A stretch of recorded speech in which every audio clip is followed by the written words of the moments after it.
My stomach is turning this winter. I'm burning, I'm alive again. And already I'm a mess.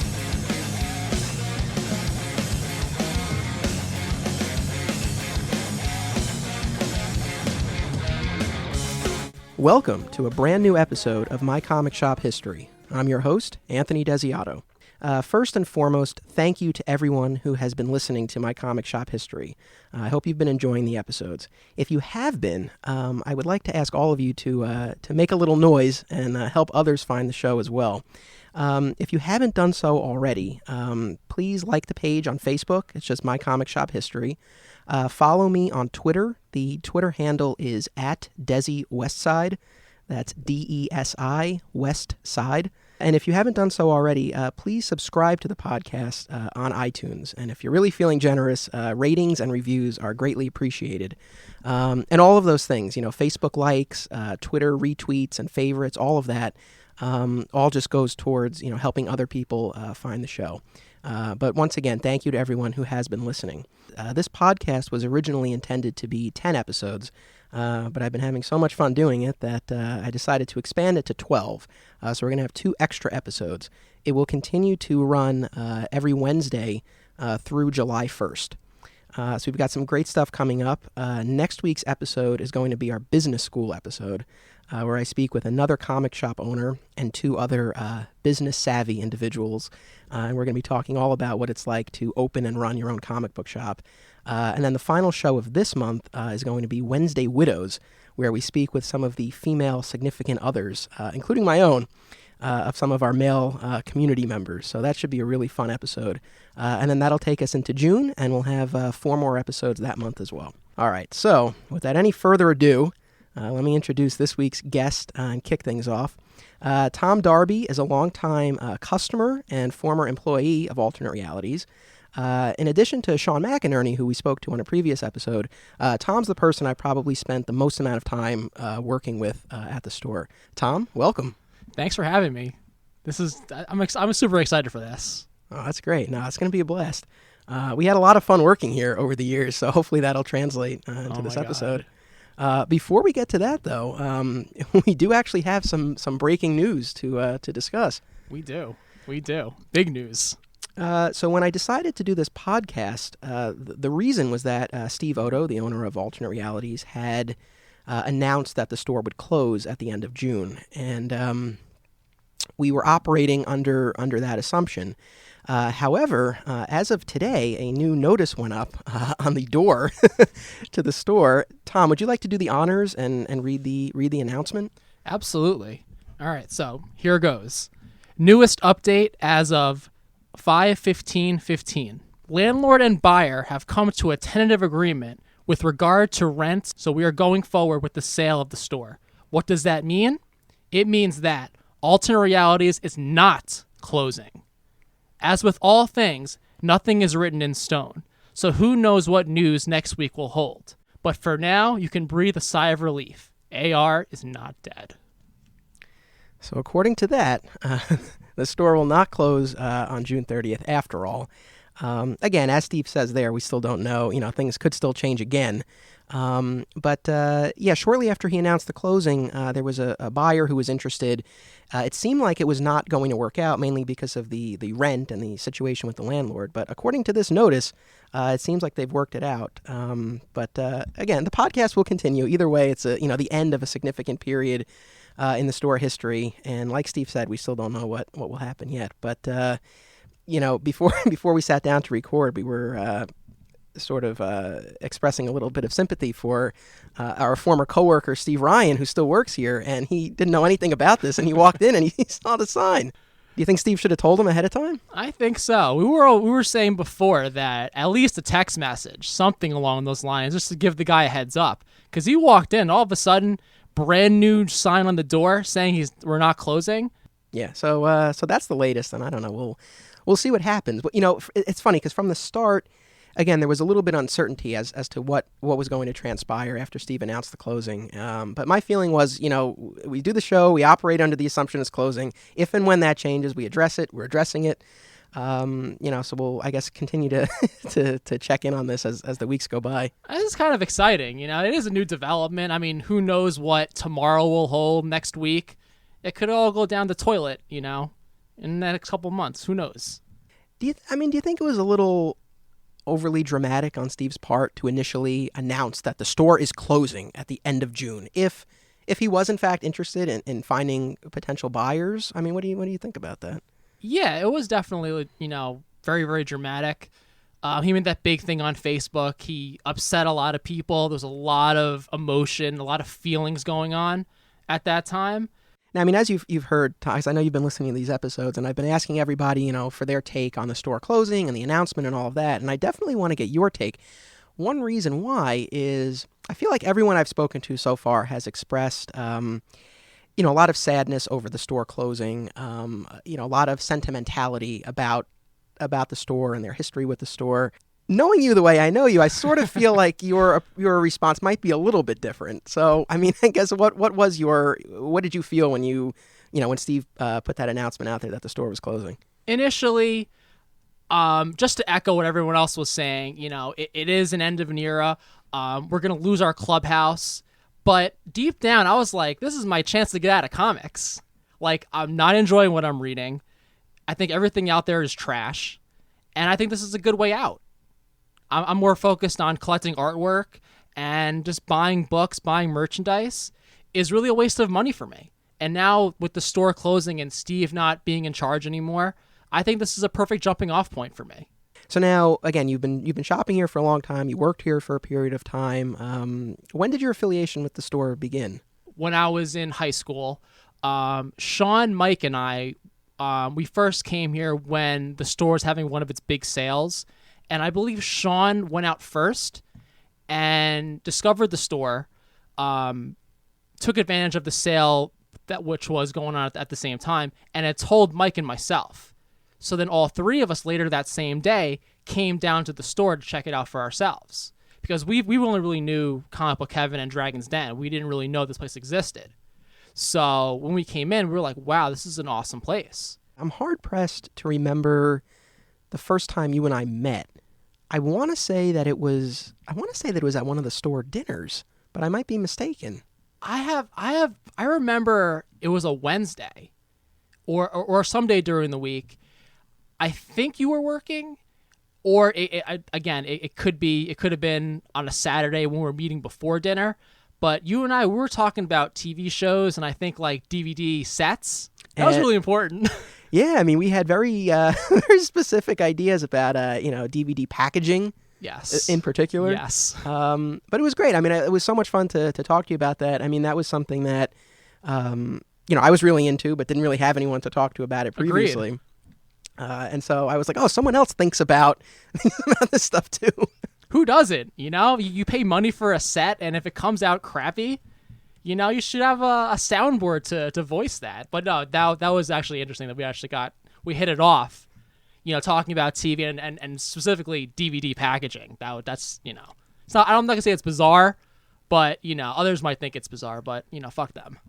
I think the first show we really talked about was Prison Break. Yeah, Prison Break. That was a great show. Yeah. And we had a lot of fun conversations about speculating about the shows and the characters. And we do it with all of the shows. We always, even to this point, any new shows that we have watched, we'll ask one another, have you watched it? What do you think about it? And everything came full circle. So we started talking about Prison Break, and now we have, DC announced their new Legends of Tomorrow TV show with starring our favorite actors, Wentworth Miller and Dominic Purcell. So the leads of Prison Break. So they're reuniting for that new DC show. So it all comes back around. So speaking of the television shows that kind of brought us together, in a previous episode we spoke of the infamous white collar sale that you and I spearheaded. Just to give a little context and elaborate on that a little more, do you want to explain what that sale was? So Anthony and I, we had really, really gotten into the show called White Collar. It's about a con man and an FBI agent who work together. And specifically, we had enjoyed the show. Specifically, though, how they dressed. The main character would wear slim suit, vest, and a fedora. So we thought that was like the coolest thing that you could possibly wear. So we were always talking about doing a sale when Steve wasn't around, just to kind of move merchandise. And it would be fun to do a themed sale.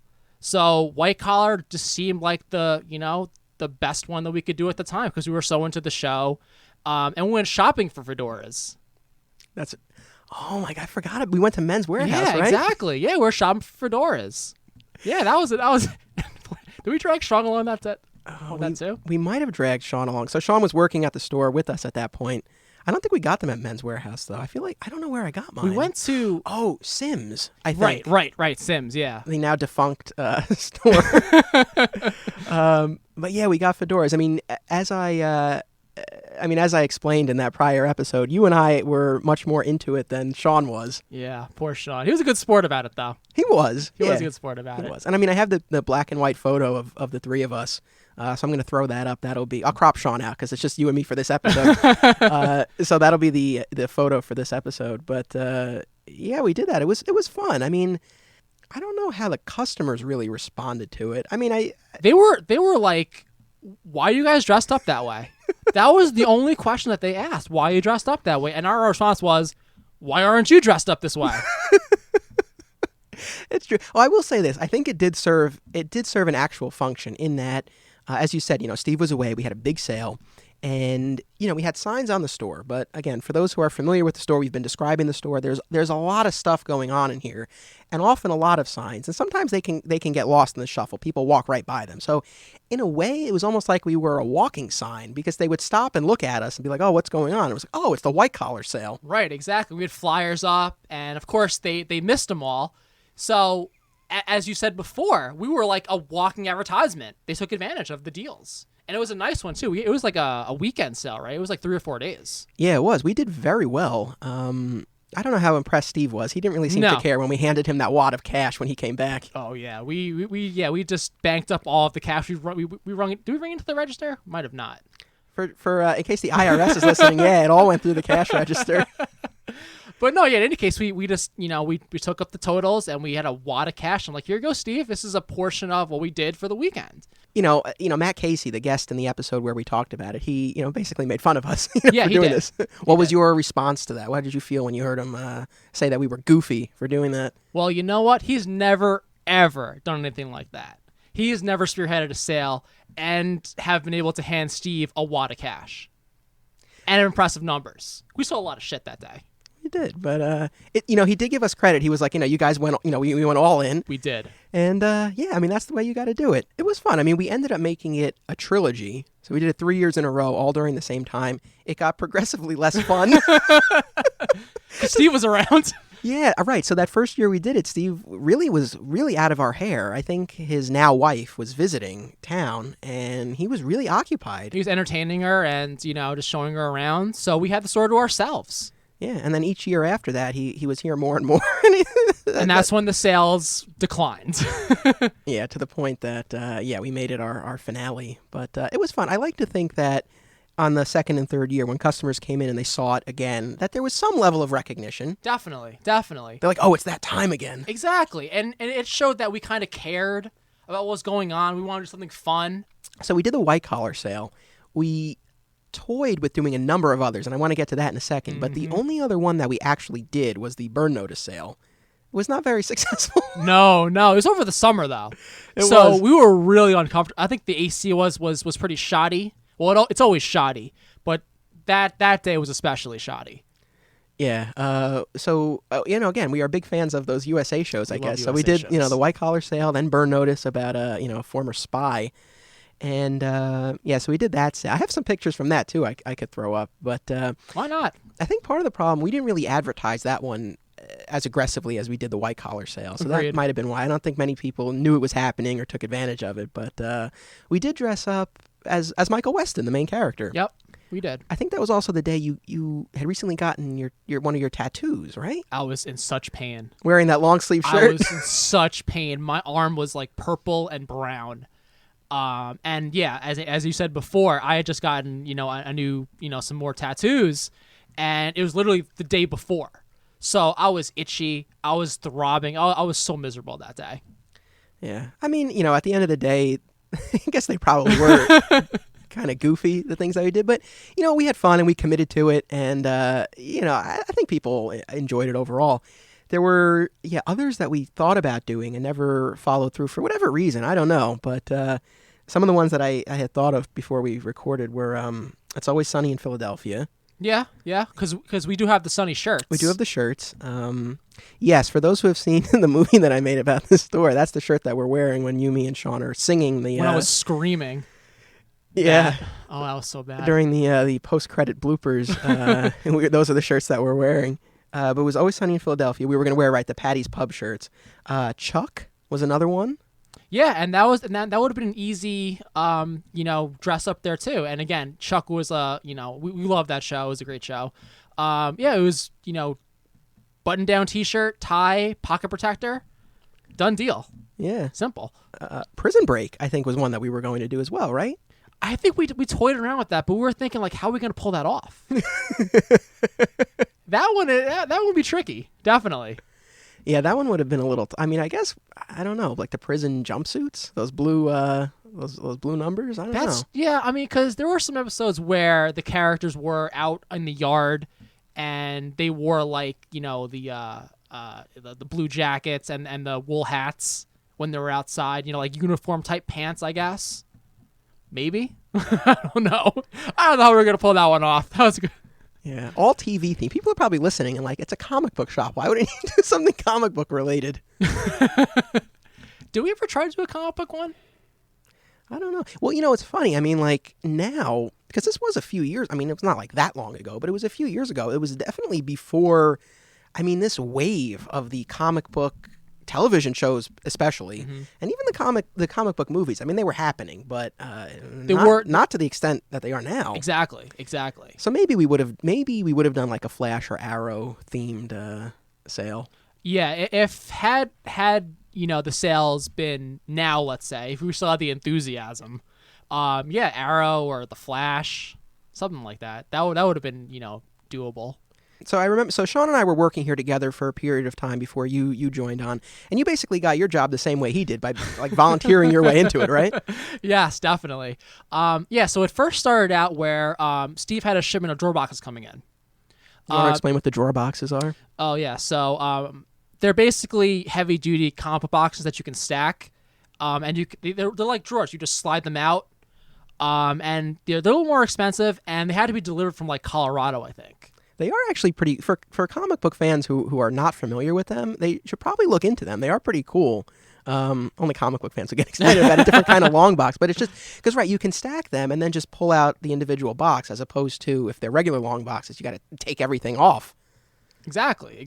So he was getting a shipment in. He was getting a shipment in, and it parked around the back, because that's where the deliveries come in, and we were going to store them in the back.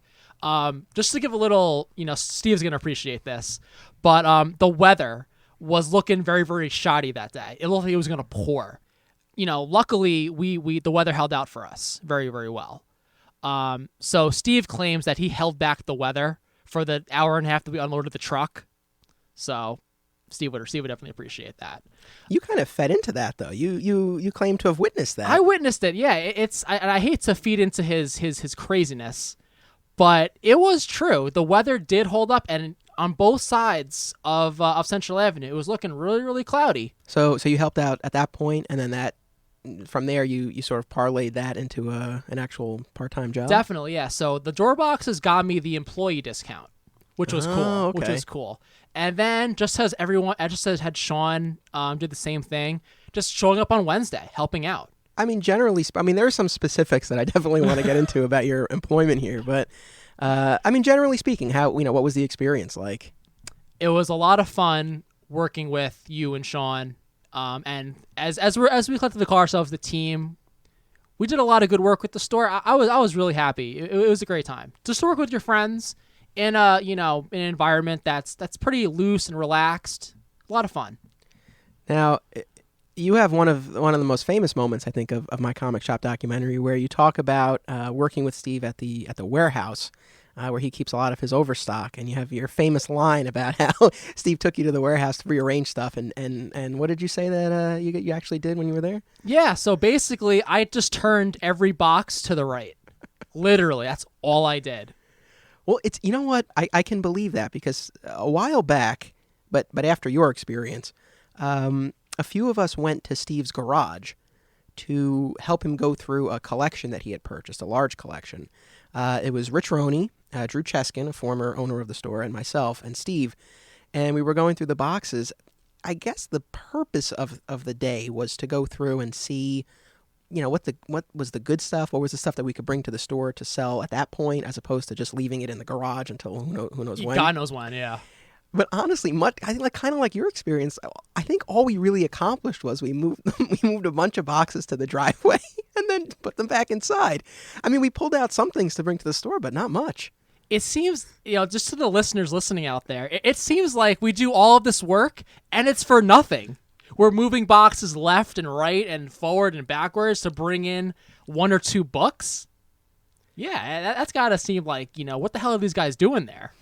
Now, there are a number of tasks involved with running a store. Some we've touched on, others we'll talk about in upcoming episodes. Again, next episode is really going to be about the business, of running a store. But one task in particular that you and I detested, but we did well, was the cycle sheet count.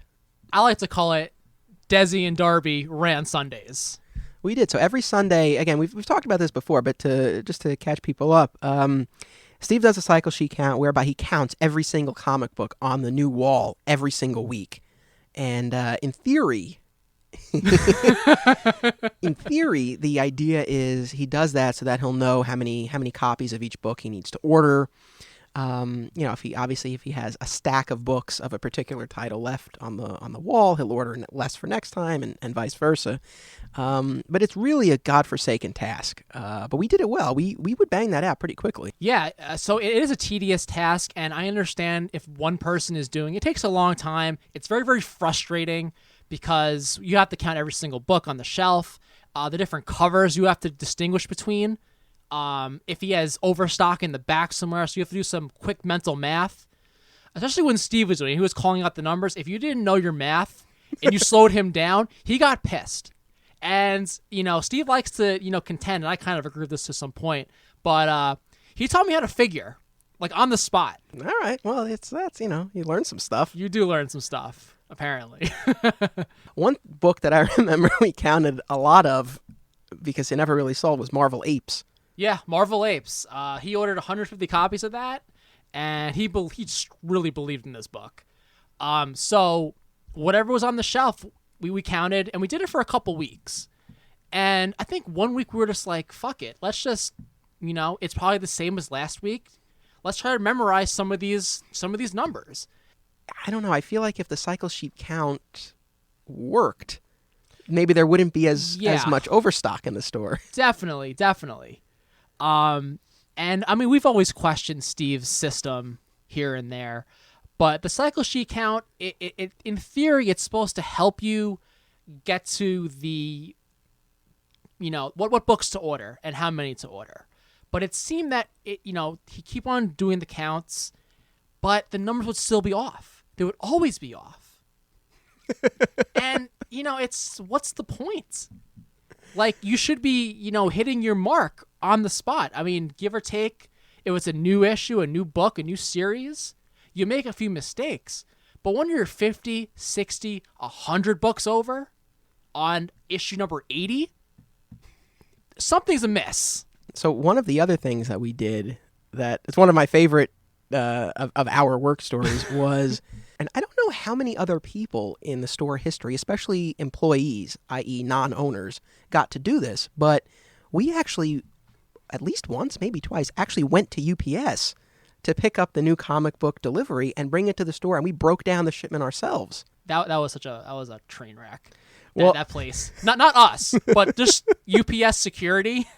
That's my favorite part of that is so again, UPS, they're used to seeing Steve every Wednesday. Well, at this point now it's Tuesday that he's able to pick up the books. And actually at that point it was too, because I remember doing it on a Tuesday night.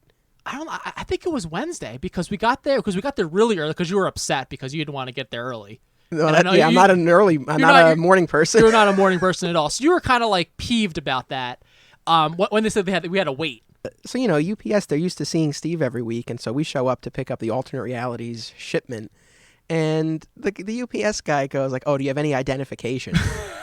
And we happen to be wearing our alternate reality shirt. I mean, it's a shirt that hundreds of people have. I mean, Steve got these shirts made with the AR logo and the website on the back. That's all it is. That's all it is. And we just kind of pointed to our shirts, and he was like, "Oh, okay." Yeah, like, what kind of security is that? We could have been, you know, people just wanted to take the books. It was so crazy. Just rogue comic book fans. Exactly, just taking someone's shipment. So that's one part of the story that always stands out to me. And the other is when we were actually breaking down the shipment. And by that, I mean unpacking all of the books, counting to make sure that we receive the amount we're supposed to, making sure the books aren't damaged. And then probably the worst part of it, putting the books into the folders of our reserve customers who asked for them. And again, this has been touched on before, but the way Steve's system works is ahead of time he makes lists by title. So Action Comics, for example, if that book is coming out in a given week, he'll have the reserve number of every customer who gets that book. So that's how you know, obviously, whose folder to put it into. And we have two tall filing cabinets with the folders in them, and you go through and you put the books in. But what we always said was that doing that, I feel like we really walked a mile in the man's shoes. We really did. And we had always joked that Steve's, he'd act crazy, but now we know why. Because when you're constantly opening and closing those file cabinet drawers, that shit drives you nuts. That drove me nuts. And I was thinking to myself, if I had to do this for God knows how long he was doing it, I would have been crazy myself. It's true. It's like all of a sudden, I feel like everything, all of his Odoisms made sense. Right? It made sense. Exactly. It's like, oh, death is the ultimate release. When you're doing that for 2 hours and you're constantly opening up and closing the same freaking drawer. And then, of course, there are the customers.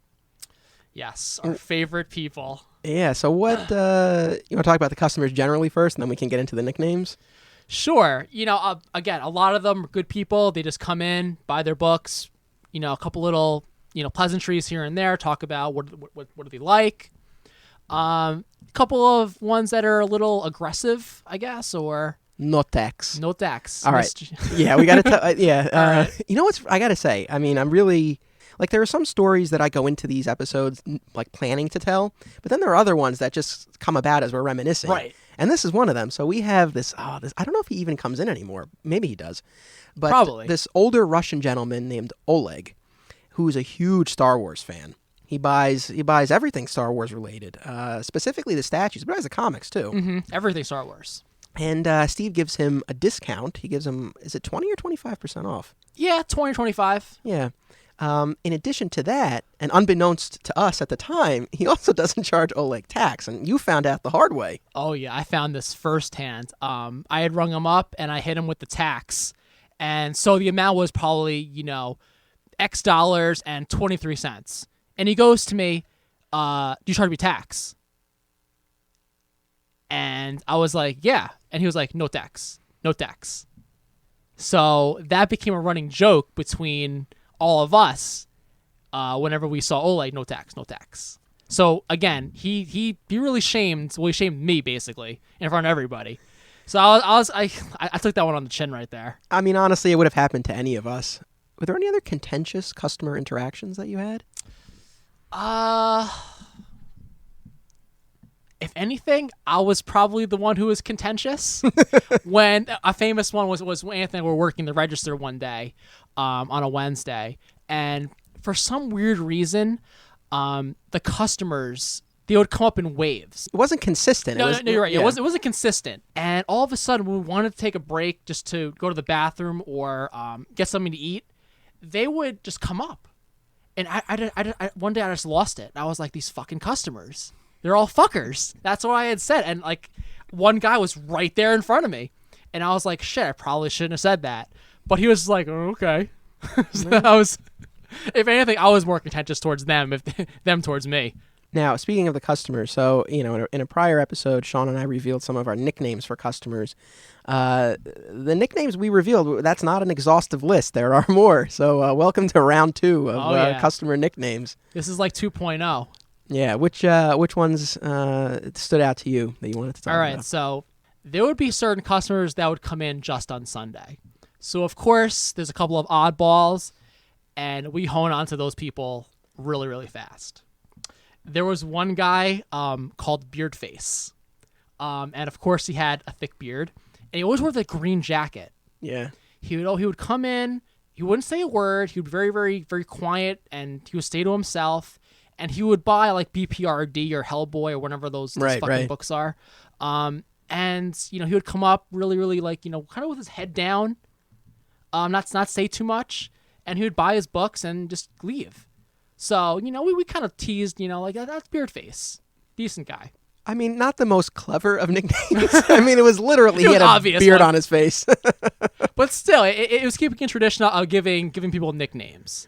Yeah. I mean, that's the thing because, I mean, some people's names we actually know, but others, I mean, him in particular, I think he might have even paid cash. So he would, I guess we could have asked him his name. We could have asked him, but yeah, again, like you said, no credit cards. So we didn't really have any access to knowing his name.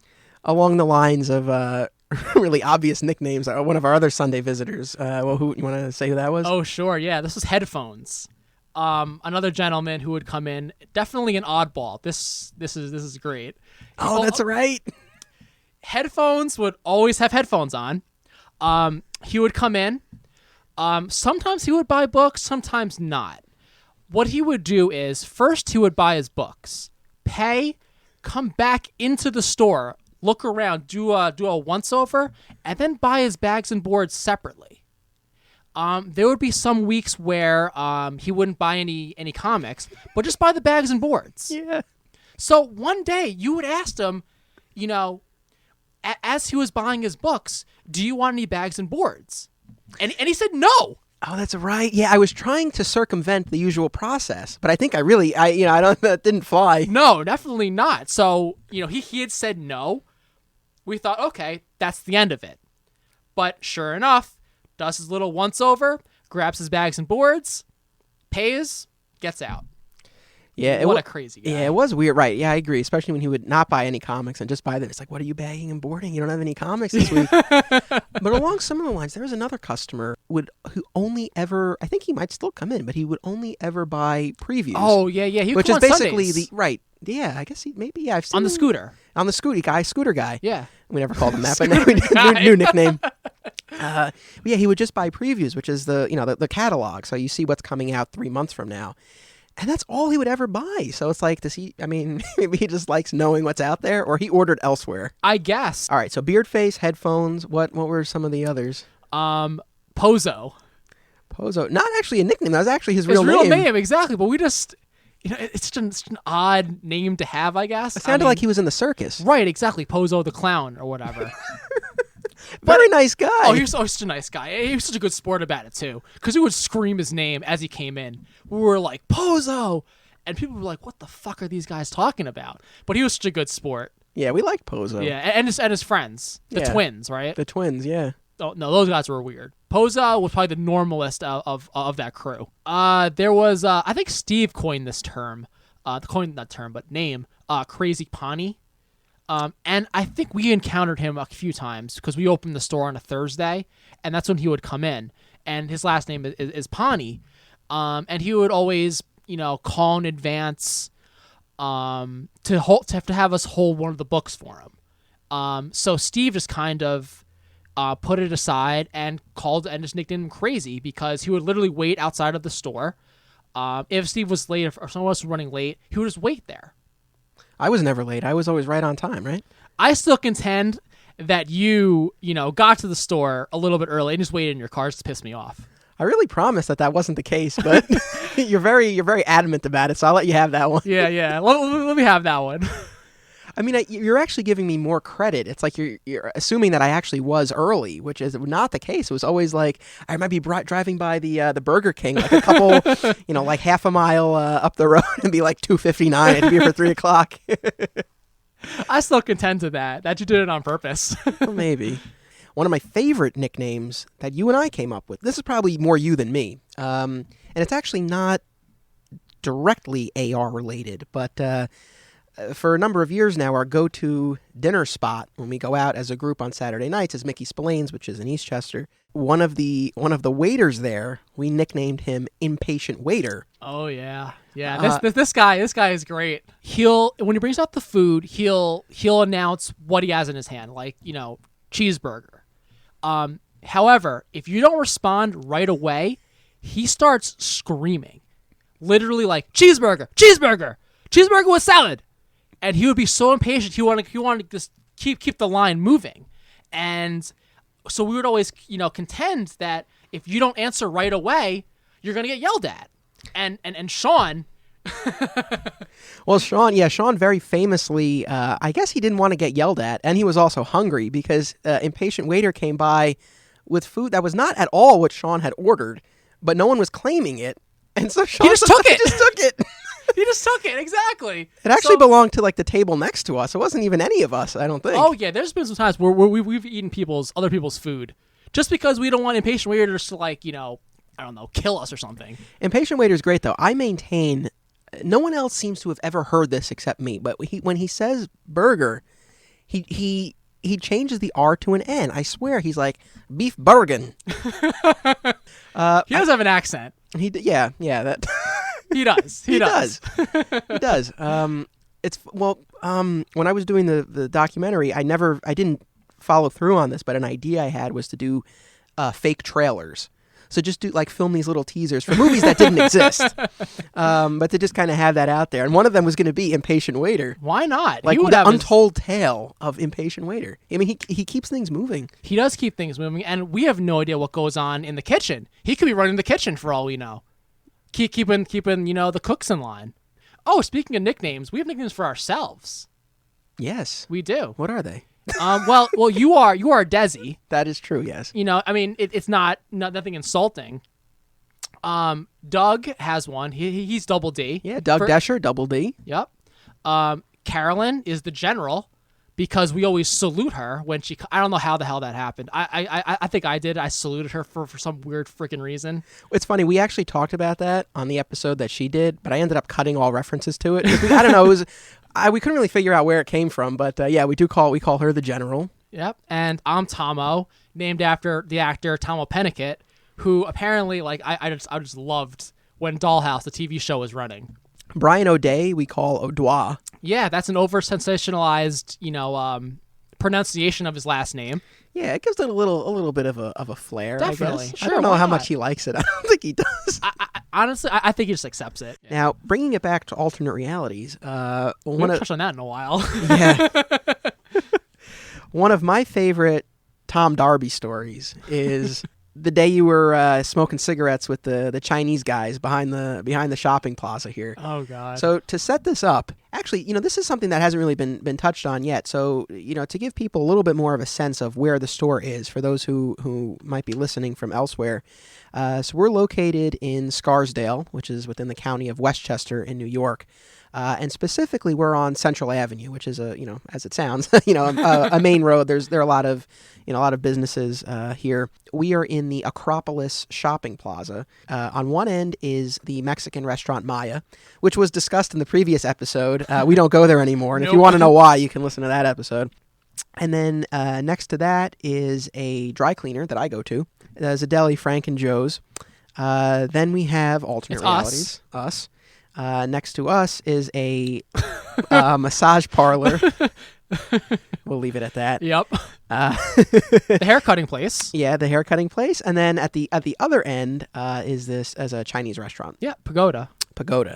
So one year, I think it was a Wednesday. It was a Wednesday. It was a Wednesday, which is, again, the day the new comic books come out. It's the day that we're in the store breaking down the new shipment. You and I were working together at that point, I believe. We were, yep. And it snowed. And as a result... Heavily. You didn't... But, the comics must come out. So we were still going to open, still going to break down the shipment. But you didn't want to risk driving in your car. No, definitely. It was a huge snowstorm. So I took the train from Crestwood to Scarsdale.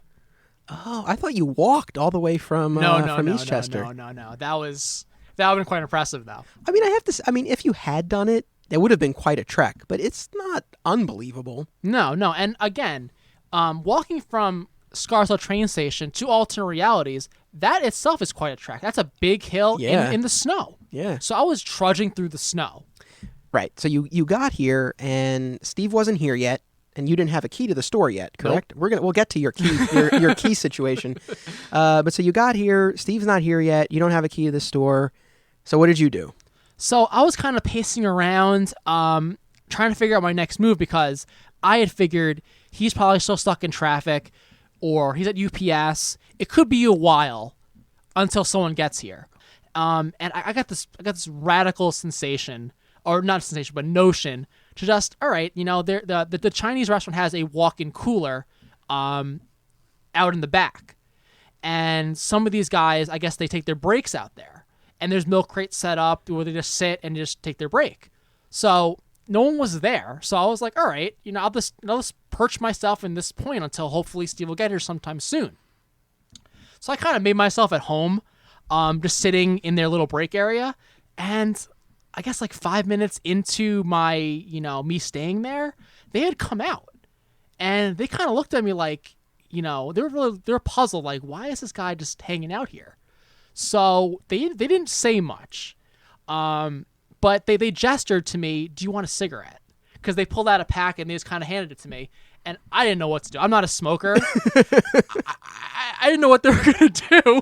They could have been like, get the hell out of here. So I kind of like just took one. I took a drag, I guess. Oh, did you? I was only joking. I didn't think you actually smoked with them, but you did. Like it was for a second. It was for a second, just to keep up appearances. But yeah, it was so funny. Like those guys were just kind of like, all right, he's here. Let's just let's offer him something. Well, how come you didn't just go into the deli next door? Yeah. So no, that's a very good question. And me, I guess, I don't know whether it's pride or not, but I felt that like, why would I just hang out there? It's kind of like loitering. Well, I didn't want to loiter. Right. That's my reason why I didn't go into the deli. I mean, one of our pet peeves, any of us who have worked here, I think, would share this, is browsers, but more particularly, because browsers are their own category, but people in particular who are really just in here, not even really to browse, but just to kill time while they're waiting for a table at the Just to Mexican hang out. restaurant. Yeah. Right. Because we would experience this a lot, especially when I used to work, when I used to close on Fridays. Friday night, people go to the restaurant, they're waiting for their table, they come in, and it's like, I'm trying to close out and get out of here, and, you have to wait for them, and so that would be frustrating. So, I mean, I can understand why you didn't want to do that to our neighbors there, but you could have gotten, a coffee and a newspaper. That's true. Again, I have no idea why the hell I didn't do that. It's all right. But we wouldn't have had as good a story then. No, I contend I probably would have done the same thing. Because again, just for a good story, a good laugh. But it was, just this guy, me, just sitting with the Chinese. With the Chinese guys, just smoking cigarettes. That's it. Would they talk to you? No, they didn't talk to Did me. they talk to each other? Yeah. Oh, in Chinese? Yeah, of course. Did they do like playing cards or anything? Or no, they were just they were talking. just talking and smoking. That's it. Exactly. And they didn't tell me I had to move. They didn't gesture to shoo. They just let me just hang out. That is actually good of them. I mean, that's, they would have been perfectly justified to be like, who are you? Get out of here. Exactly. You don't work here. You're not, why are you in our prep area? I just kind of invaded their territory. Oh my God. Yeah. Good story. I always love that. And eventually Steve got here, opened the door. Yeah. And he was like, why the hell did you come here? And I was like, I got to make money and I got to get my bucks. Yeah. So those Chinese guys, they did right by you then. But sometime later, I remember they yelled at us because we were throwing out boxes in the dumpster behind the store. We were not breaking them down. Right. Oh, okay. So I think I remember what happened. So what we're supposed to do and what we normally do, like every other time, we in any boxes that we're throwing out, we break them down first. So, keep the boxes flat. Keep them flat and throw them out. But this particular day, this is really another story that we can get into, but the fire marshal was putting a little pressure on us to clear out to clean up. So we're going to come back to that, but we were really in a rush, and so we weren't breaking down the boxes. We were just throwing them into the dumpster. Yeah, exactly. And these guys came out and they're yelling at us. Yeah, all of a sudden, I'm going to contend that they weren't the same guys, because the guys who did right by me that one day, they're going to be like forever, awesome people. So I'll contend that these guys were totally different. Oh, yeah. So one day we were just throwing out the garbage, and this guy starts freaking yelling at us. Like, you can't throw that garbage in that dumpster. And we were like, who the hell are you? Who are you to say we can't throw out the garbage into the dumpster? I mean, granted, sure, we didn't break them down, and there's limited space in the dumpster, and they have their stuff. But again, why can't they break down their boxes? Yeah. So we were just kind of throwing a loop right there. And you were like, it's me. I'm the guy. I'm the guy. Remember the time it snowed? Clearly not. Clearly not. So now at that point, you didn't have a key to the store, but then you did get one. I finally got it. I think it was after that incident. I was like, Steve, I just went through hell pretty much. I walked here, and just to give a little closure to that story, Sean came in eventually and drove me home. Thanks, Sean. Nice. Yeah, so I had asked him, I was like, Steve, come on, I need a key. So eventually, there was some spare keys in the back, and he said, just, you can take one now, because you're here on a Wednesday regularly, so you should have one. I mean, you did run into a little situation you ran into sort of two situations with the key. One was when you came in to go through the shipment because there was something in particular that you were looking for, right? Yeah. This I really probably should have thought twice about. You got in a little hot water with Steve, right? I did. So just for everyone listening out there, I'm a big art collector, and there was an opportunity to get a J. Scott Campbell sketch cover with a hand-drawn sketch on the cover, obviously. So I'd asked Steve, can you order the amount of Danger Girl comic books to be eligible to get this hand-drawn sketch? So he said, fine, as long as you pay, the cost of the books, I'll order it for you. I was really motivated to get this. So I came in on a Tuesday, and by that time, Steve had the books on Tuesday. Sometimes he broke them down. Sometimes he just kind of left them there until Wednesday. So I'd come in on a Tuesday night, hoping that I'll be able to get my book. I'll leave the cash by the register just so that I wasn't taking the book. So when I got there, the shipment was not broken down. I looked through the top boxes to see if I can get to the book easily. It wasn't there. So what I did was I actually broke down the shipment by myself that night. And me personally, I'm very, very neat and organized. So I broke down the shipment by title in these nice little piles where the titles, were supposed to be. So things weren't missing and thrown around carelessly. I was very, very careful to keep everything in one place. And again, I was still looking for this book. It turns out it wasn't even there. Diamond had shorted Steve the book. So I was like, fuck, man. I wasted like 2 hours breaking down the shipment for nothing. When I came in on Wednesday, I was in for a really, really huge surprise. Steve was so pissed at me. And I didn't really know why, but I had a feeling. And for the longest time, he wouldn't talk to me. He wouldn't say hi when I would come in. He wouldn't engage me in conversation. So I was thinking like, wow, like what could I have possibly done? And I came back to the fact that I came in and I messed up his system. I broke down the shipment.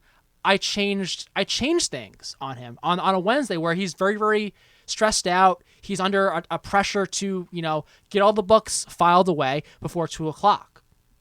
And I'm thinking to myself, I did him a favor. I broke down the books. They're all in their nice little piles. He can just take them and count them and put aside the books that he needs. So I thought I didn't do anything wrong. Eventually, this must have been going on for maybe like 2 or 3 months. And I finally asked him, I was like, Steve, are you upset that I broke down the shipment? And finally he said, yeah, I am.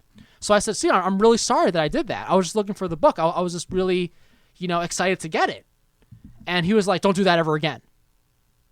And I was like, all right. His store, his way. Nothing I could really say about that. But again, very, very bizarre. And then eventually, I mean, you still have your key, but you got word that he wanted it back, right? Yeah, secondhand. Apparently he had told Sean or you that he wanted me to return the key. Again, he didn't tell me directly.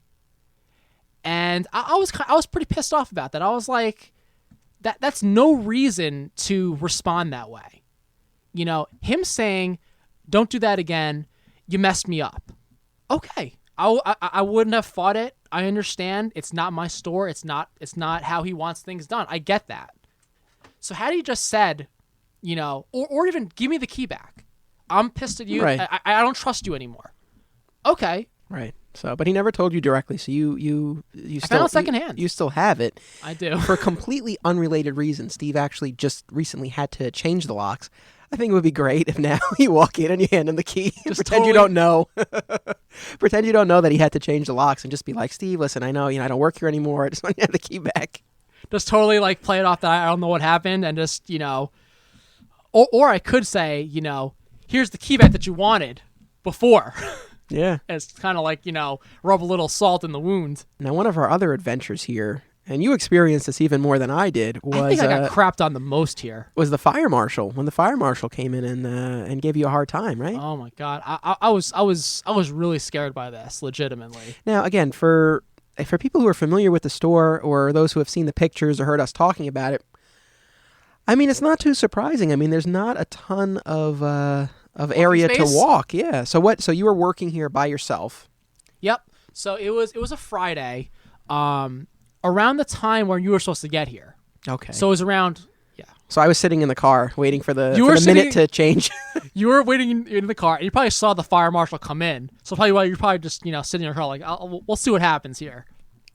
But in any case, the fire marshal comes in about 2:30ish, and he had asked me, can we do an inspection?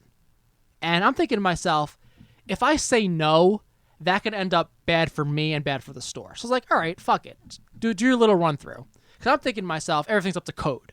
Because Steve has to keep that up or else he's going to be shut down. So I let him do their inspection. So they had toured the back room and they could not get by. So they had come out, one of the guys, and said basically, you need to clean up that back room. Because if for some reason we need to get back here in the middle of in the evening, and we don't know where the lights are, so we're just bumbling around in the dark, we can't get our equipment and the people directly to where a problem might be happening in the back room. So he wanted me to clean up that entire back room so that theoretically, a fireman and his equipment can get by with no problem, no obstructions. And he had told me this. He had said that if I didn't clean it up, he was going to have to close the store and fine me. And I'm thinking to myself, fuck that shit. You're not going to fine my ass. This isn't my fucking mess. I was fucking steaming. So I was like, all right, he said he would come back at 5. I'll have to check on to make sure that everything was done. And he gave me like this, his card basically, and the write-up of it. So again, I'm panicking because I don't know if this guy's going. I mean, I wasn't going to give him my name or anything. I would have left. My name's Steve Odo. My name's Steve Odo, yeah. I live at this address. Yeah, so he had said he would come back at 5 o'clock to make sure that, everything was done up to code. So I was panicking, and I called Steve on the phone. And I was like, Steve, like the fire marshal came in. He was threatening to like shut us down and fine you. You got to, tell me what to do. The fucking guy never got back to me. And then when I approached about him later, he laughed about it. I was so beside myself that I was like, if this happens again, I'm just going to lock the door and go home. Well, right, because, you were taking it seriously. I was. Yeah. Definitely. So I remember... And you came in. And then I came in. I remember we were moving bookcases and clearing the boxes out of the way. That's when we were throwing the boxes into the dumpster without breaking them down. Oh, yeah. And that's what led to, the Chinese retaliation. Not retaliation. Chinese were mad at us that day. They were mad at us that day. Yeah. Well, all of that only fueled the rage that burns within you. I mean, we always say, and I think you have to agree. I embrace it. That... for Green Lantern fans out there, there's a whole spectrum, the emotional spectrum, and each one represents something different. So green is willpower, that's the Green Lantern character. But then there's also the red lantern, the red ring, and that symbolizes rage. So we've always said if someone had to get the red ring, it'd be you. I agree. There have been so many times where I've just been so pissed off with something happened in the store, And I wasn't afraid to, let everyone else know. Yeah. Yeah, it's funny. I mean, I actually thought you were going to be, I don't know. I thought the ring was going to be glowing tonight. I didn't, I didn't know. Oh my God. But you sort of live by the mantra of you take everything personally. I do. It goes back to my years in retail at Stop and Shop, and I've been there for 15 years. And basically, if you don't stand up for yourself and defend yourself to the best of your ability, you're gonna get shit on. And I've seen people get taken advantage of. People have tried to blame me for things I haven't done. So it only really toughened me out.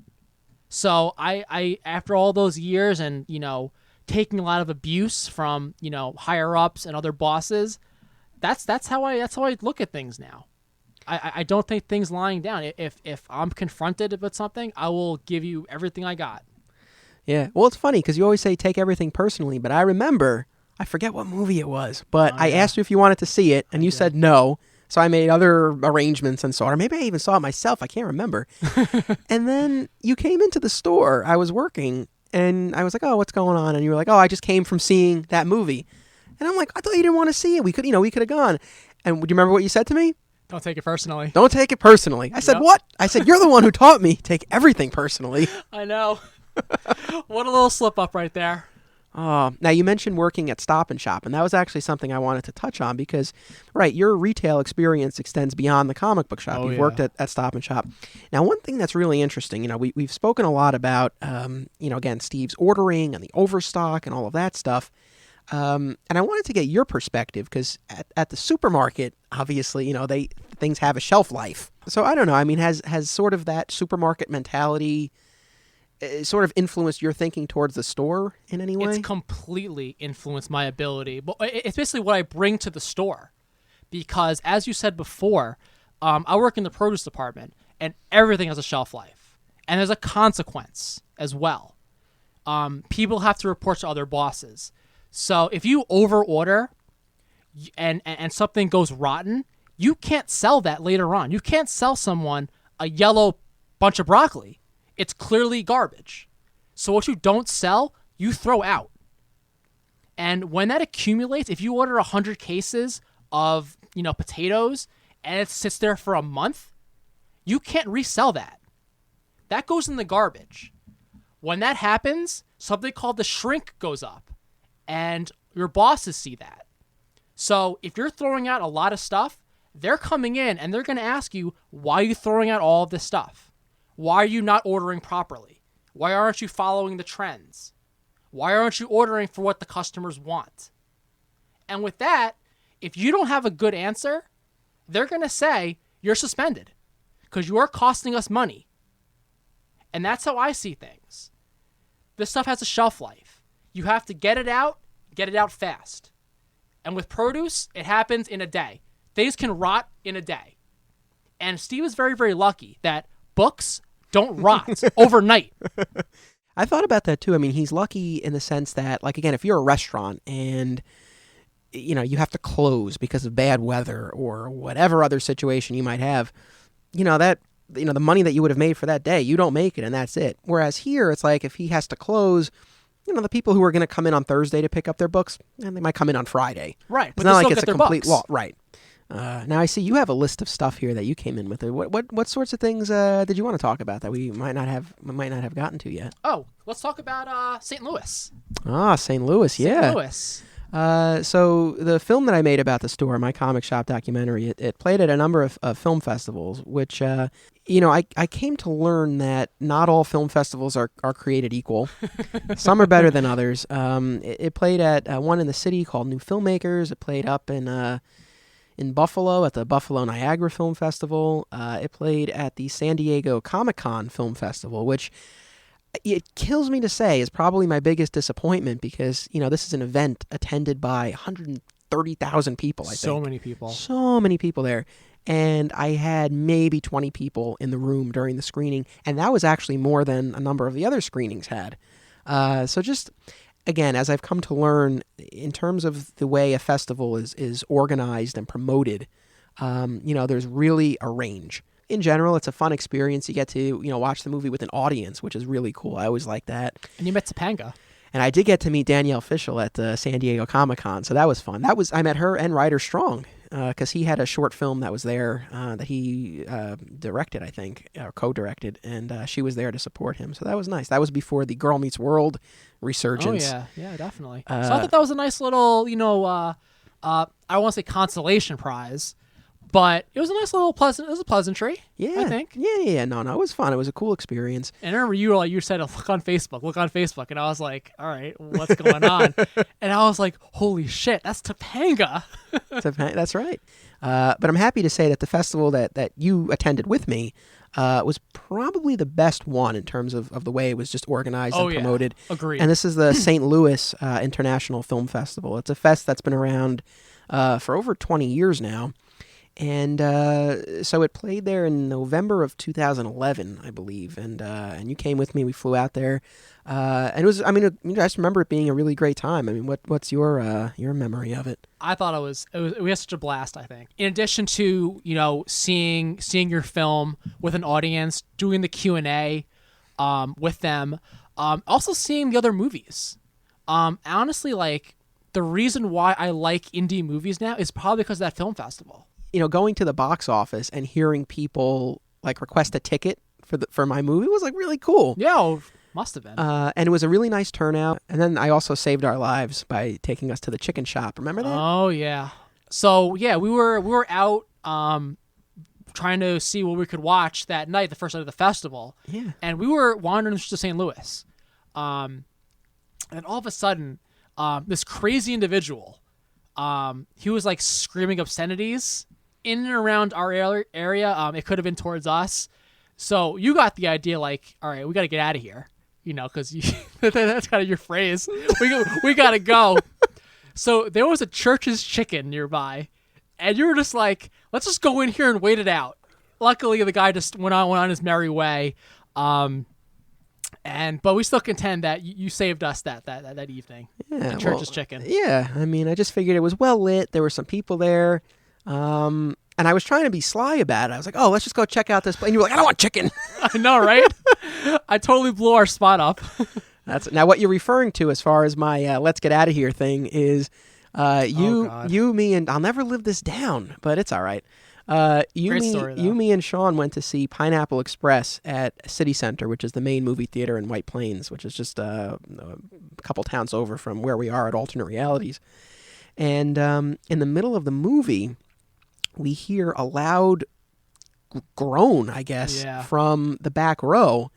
And we didn't know what was going on, but it was loud. Like, it disrupted the movie. It got everyone's attention. Right. I guess my first instinct was like something, there's danger. Something bad's happening, right? Right. So Sean stands up, and I thought he wanted to leave, which I was on board with. I fully admit I was on board with. So I said, he got up and I was like, "Oh, are we leaving?" And I've never been able to live that down. But as it turned out, Sean went up to see if the guy needed help, and it turned out the guy was having a seizure. Right. Yeah. That was quite the day. We were like, "What is going on?" And the manager came in. They had called like the fire department and the ambulance to come check on this guy. Yeah, we always joked like this guy, like he wakes up and it's like Sean standing over exactly, giving him like mouth to mouth, whatever it is. Yes, that was one of our again, as you mentioned before. We consider ourselves, you, me, Sean, and Rich as an honorary member. We consider ourselves the team. So that was one of our team adventures. Yeah, definitely. Yeah, and the team started when the three of us work at the store together. And I thought it'd be cool just to coin the term. We're the team because we get things done, we do things effectively, and make some money for the store. So, episode 2 was called The Gunny Sack, and Rich gave us the origin of the gunny sack. You have taken the concept of the gunny sack and just run with it. Oh, yeah. It's a plethora of transgressions. Yeah, every transgression you've suffered, you place it in your metaphorical gunny sack and you carry it with you. And if something reminds you of it, you kind of bring it out. Yeah, you have, it's not just one gunny sack that you have. You have multiple gunny sacks. Each person has their own gunny sack. Absolutely. If I've met you, you have a gunny sack. Yeah. And in that, I have something that I don't like about you. Do you want to unload any gunny sacks here on this podcast? I don't know how much is going to get cut out. I hate to pick on Rich, but Oh. but again, like Rich is the gun attack that I have for Rich it is so trivial and so silly, but I like to tease him about it. I would always get upset when he would call you first. Oh, with his plans for Saturday, because I would always call him the middle of the week, leave multiple messages. Obviously he would listen to them, but then he would apparently call you or Sean first. And when he would get around to talking to me, he would always say, I spoke to Sean and Anthony already. So, of course, I took that very personally, and I still carry that around. And I have a little, angerness, I guess, towards you a little bit. towards me? a little bit. A little bit. It's more like jealousy, but whatever. We'll call. But yeah, so like I would always get so like irritated, and again, I'm just joking around with them, and I would say like, you gonna call Anthony first? Is there anything that's been said by anyone in prior episodes that really caught your attention, or anything that you wanted to either agree or disagree with? For those of because you guys made a big deal about the friendships in Rich's episode, and one of your posts was, can you guess how many times Rich mentions the friendships? It was 7.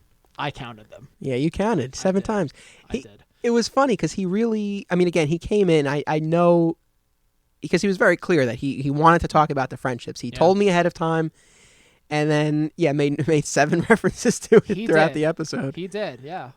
I have to say, I expected you to be sad about not seeing Rich as much, but I don't know. I feel like your sadness over the store, I'm a little surprised by how, by the fact that you are expressing this sadness. Uh-huh. Not that I expected you to be like, I don't care, but I don't know. I just sort of, I don't know. He's more sentimental about it than I thought you would be. Yeah. What I tell my students is that because they're always in a rush to grow up. And I always make the reference that when you're young, you always want to rush and grow up real fast. But once you hit like your 20s and you're in your job, you always reminisce about the past. And you always want to, go back to high school for one day, or go back to your college years when you didn't have responsibility.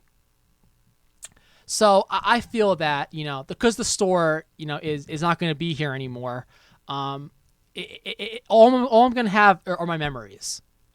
And to not be able to make new ones is sad to me. Yeah, it's fun. And I've mellowed. I've mellowed a lot. Well, I thank you very much for being a guest on this episode. It was a lot of fun to relive our greatest hits. Definitely. And just say, getting older, you always remember like the good times. Well, on that note, once again, thank you for joining me for this episode. Yeah, thanks for having me. This is great. So much fun. Again, please remember, make some noise. Facebook, Twitter, iTunes. Thank you for listening. Be sure to tune in for the remaining episodes. We are now officially halfway through my comic shop history. So we've done 6 episodes. We got 6 more coming your way. And in the meantime, don't be a flat squirrel.